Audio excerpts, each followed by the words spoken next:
Hey guys, Zatoli's here. We want to tell you a little bit about our story and give you some miracle news. Some of you guys know, some of you guys don't. Yeah. So Todd's gonna start it off and tell you a little bit about the story. Alright.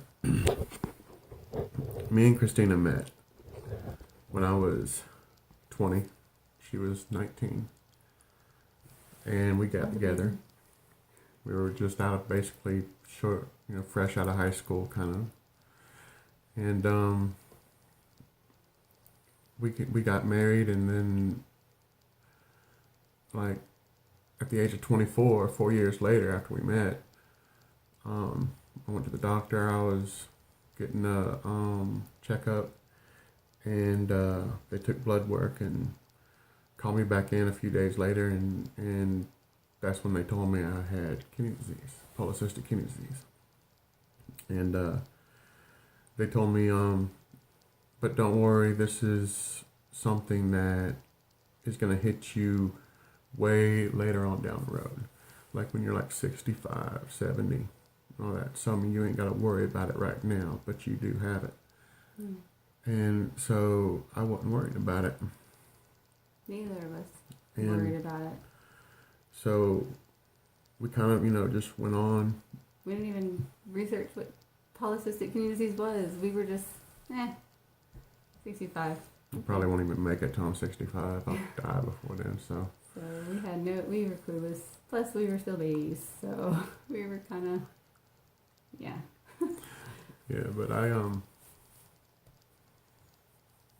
know that, like, as looking back now, I can see where, like, every year I was getting worse and worse and worse when it came to, like, losing my energy and being tired all the time. And people was thinking that I was just getting lazy. I just didn't care anymore. I was just getting lazy. I was just sleeping all the time. I was doing this, and I was one of them.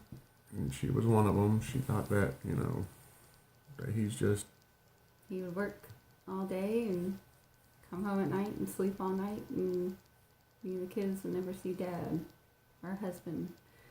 So. And then I started getting sick, and it was kind of like the flu, I guess you could say.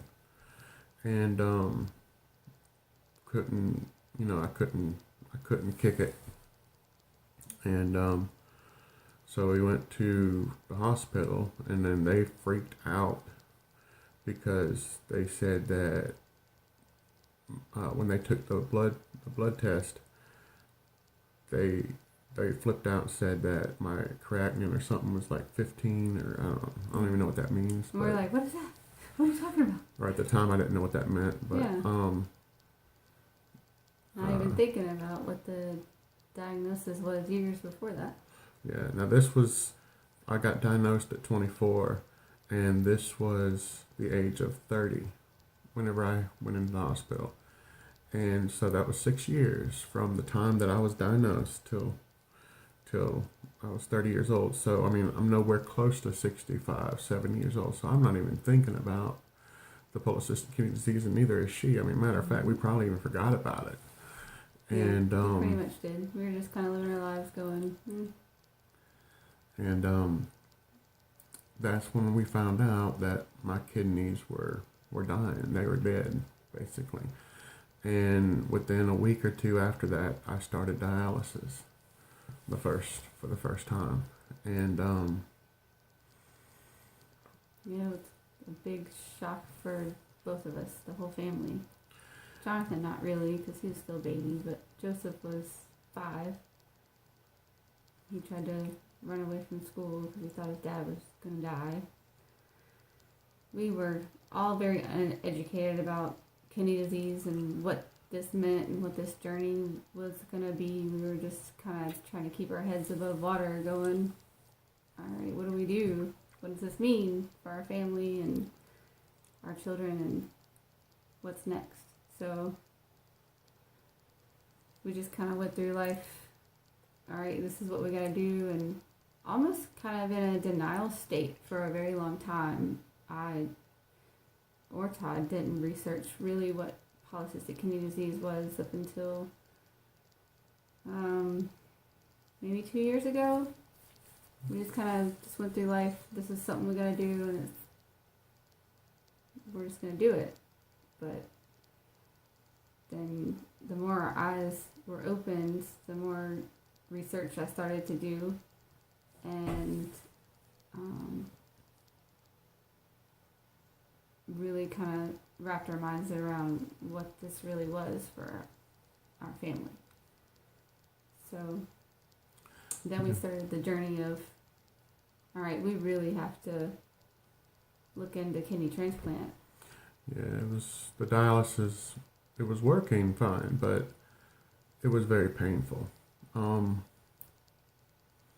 very painful. Yeah, it's still. I'm getting used to it now, but I've got no energy. Literally, I do something for 5 minutes and I'm done. I feel like I've worked a 16-hour day, and I can feel myself every year on the dialysis dying more and more and more. Like, for instance, to give you an example, 3 years ago, I remember going out in the yard and working out in the yard, and I had a riding lawnmower, and I would, cut the grass like that. I would go up and down our driveway with the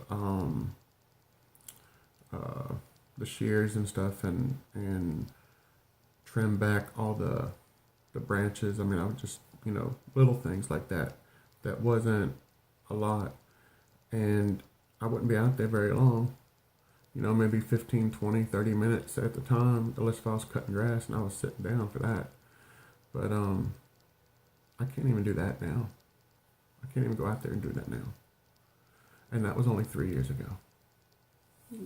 Every year it seems like you can I'm do getting less worse. and less and less and less. And when we first went in to try to get on the kidney transplant, that was, I think, 3 years ago. We noticed that he was starting to really kind of deteriorate, and they said, no, before you do anything, or before we even can qualify you, you have to lose a bunch of weight. And so we worked with a nephrologist, nutritionist for a very long time, and they tried everything possible, and he couldn't do it. And so finally he had the gastric sleeve a little over a year ago now, and he lost 180 pounds within that year. And so we're like, all right, we're gonna go get back on that, see if we can get on the list again. And got turned away again because of just so many medical issues going on, and his bones were breaking and getting brittle, and we had to fix all these other things first before we even thought about getting on the kidney transplant list. Yeah.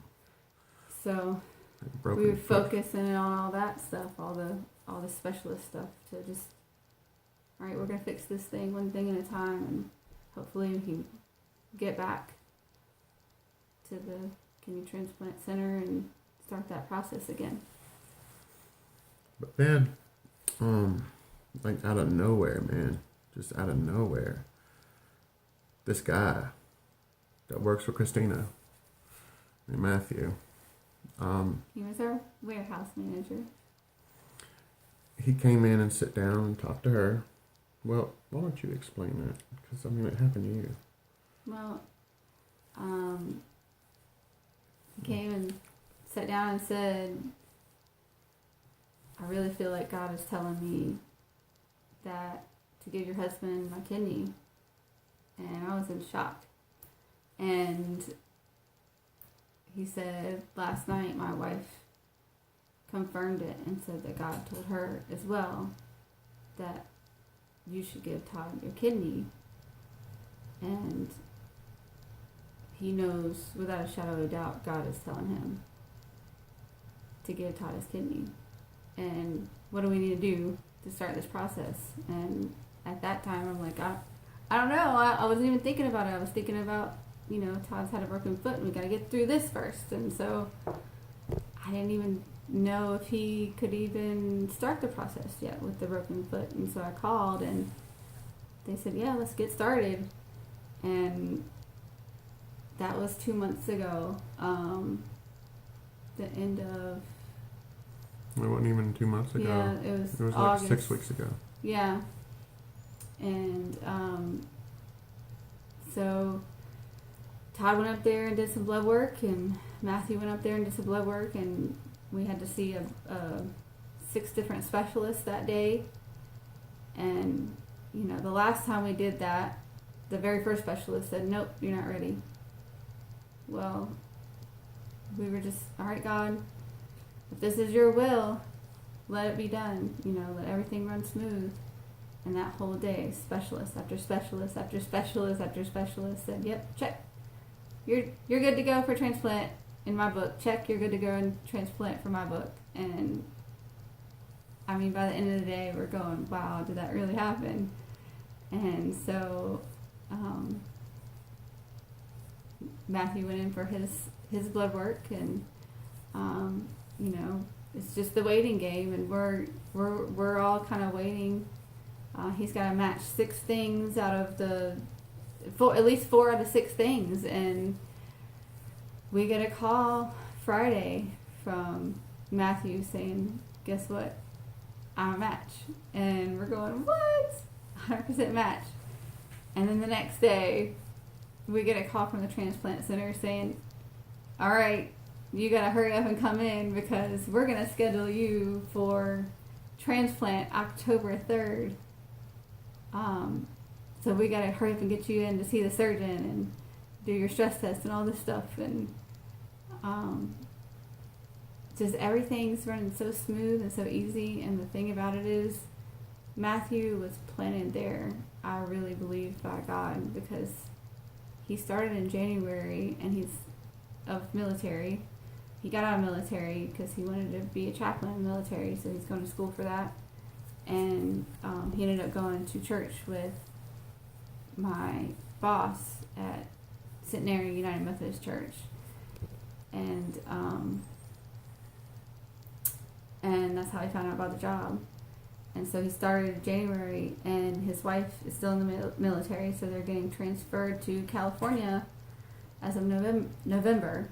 So literally, God placed him for this season, for this particular moment, because there would, I believe with all my heart, that this is definitely God's perfect timing, because Todd wouldn't have been able to do the transplant before now. He literally just got his cast off this past Thursday.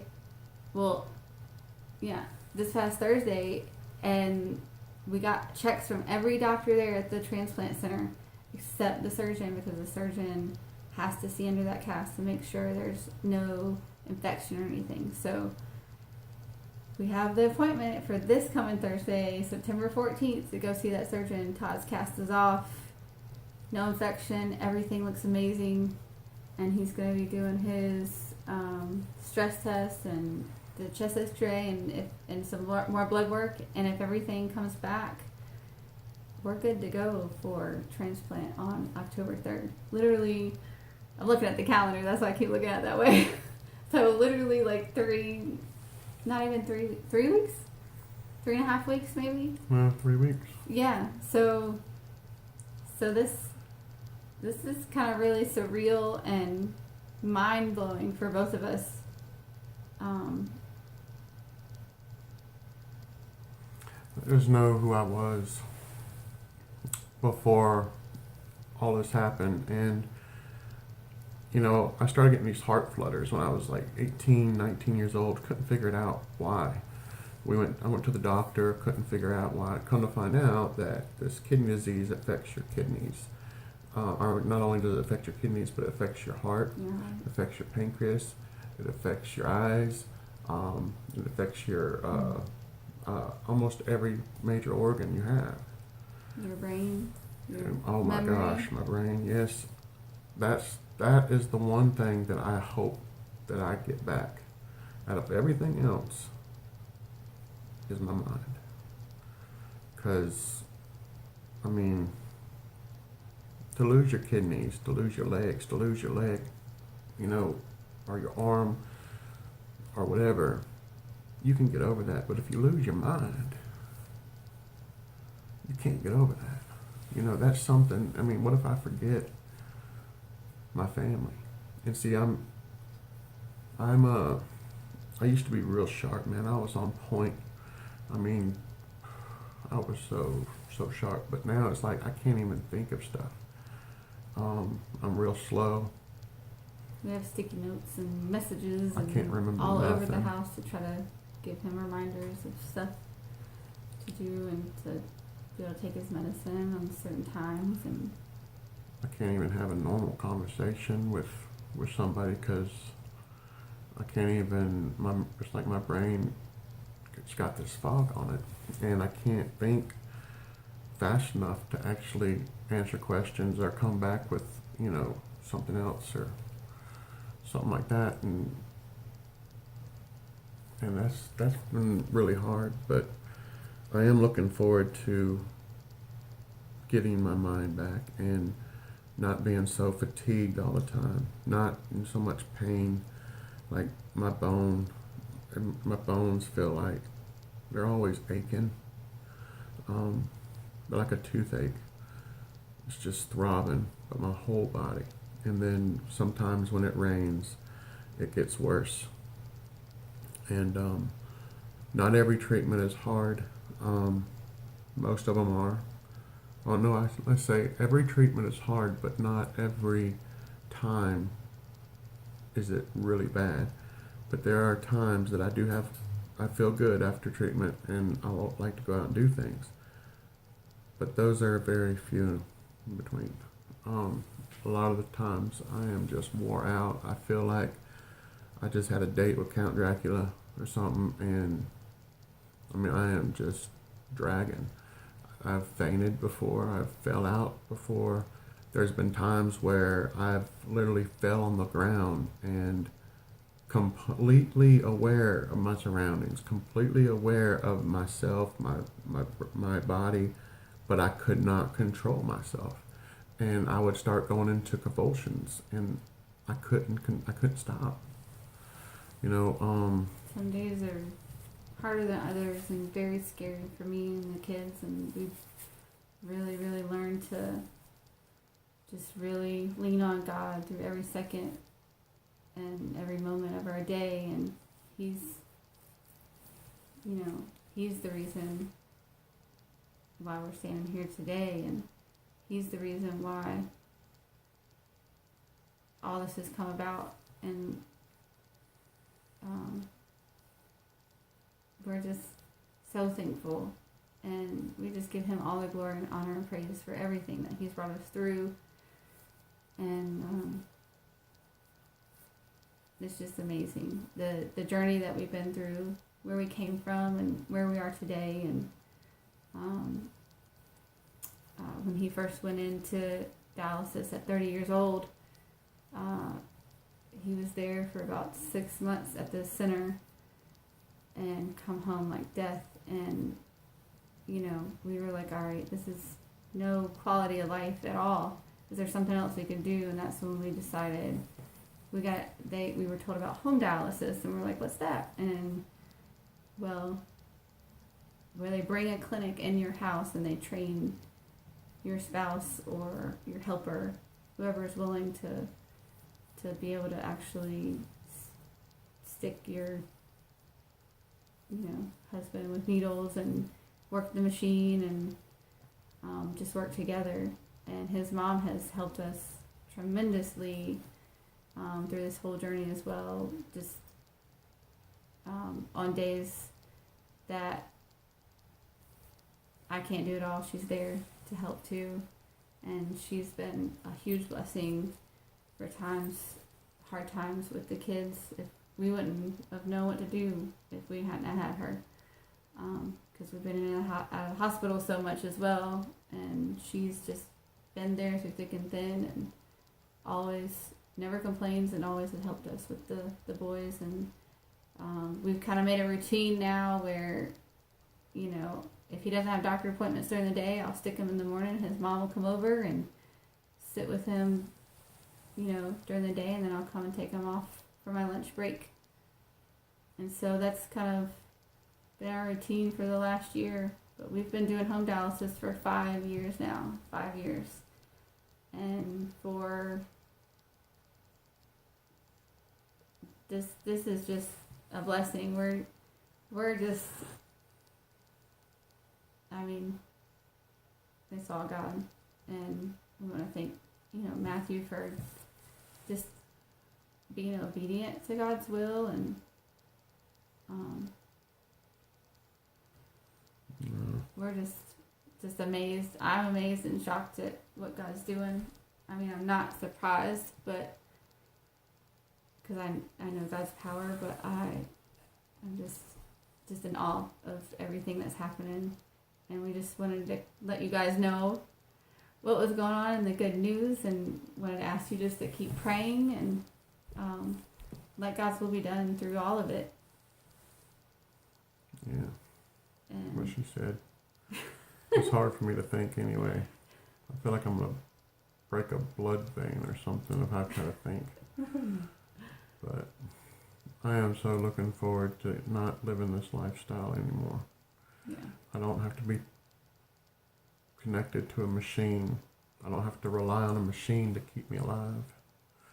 I have a brand new kidney. I'll be normal. Yeah. I don't even know what that feels like anymore. To be normal. Play with his boys and. Yeah, I can't even go out and throw the ball with Joey. There's a lot of things I can't do that I would really like to do. And I'm going to get a chance to do it.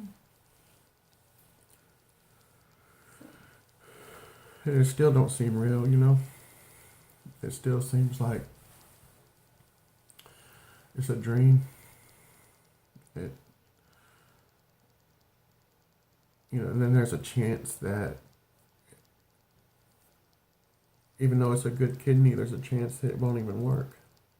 Sometimes they don't wake up after surgery. Which I'm claiming, and a lot of people are, and but believing. But I know that's not going to happen. It's not going to happen. God's got us this far. He's going to get us the rest of the way. And we want you guys to pray with us and believe with us. And above all, just pray God's will be done. But there's so many things that I am looking forward to after this. I'm going back to school. I'm going to be able to do things with my wife. But we have date nights all the time, but we can't ever do anything. It's all because of me, because after like an hour, I'm done. I mean, I can't do anything anymore. We can't even walk downtown New Bern. And it's getting really hard, and I don't want to have to go in a wheelchair and have her push me around and stuff like that. And I would. I know she would. She loves me that much. But we're excited. I'm really excited, and it's just surreal, and it's. But I know that everybody that knows me does not know me, not at all. If this works, you're gonna be shocked. You're gonna be talking a lot. You're gonna be really shocked. Move. And the things that I do. I'll probably be crazy at first because I'm like, I don't know, but I got all this energy. all I know is This is gonna be crazy though. Cindy Moore, or Jen Robinson, or Jason, or any of y'all that are watching this, or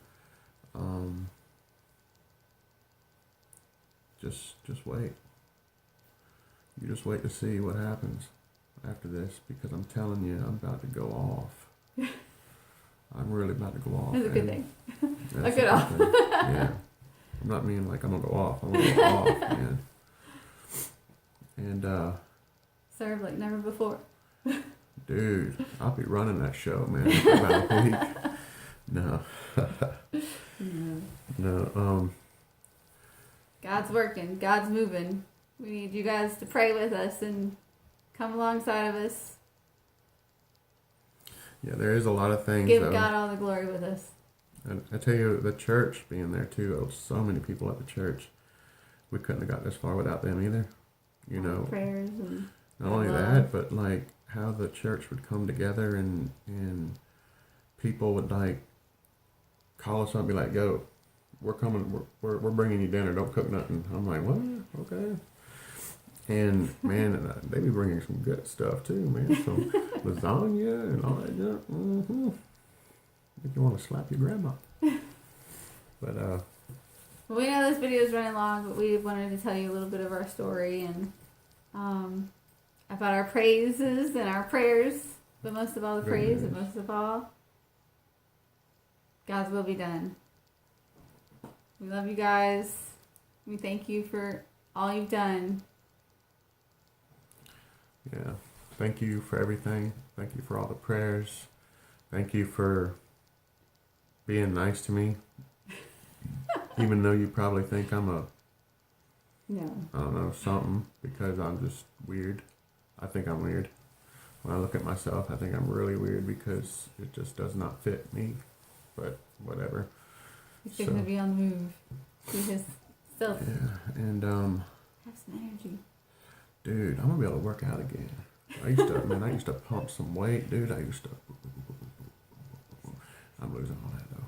But anyway, yeah, thank you for everything, and just pray for us, and hopefully the next time you see me, I'll be on top, homie.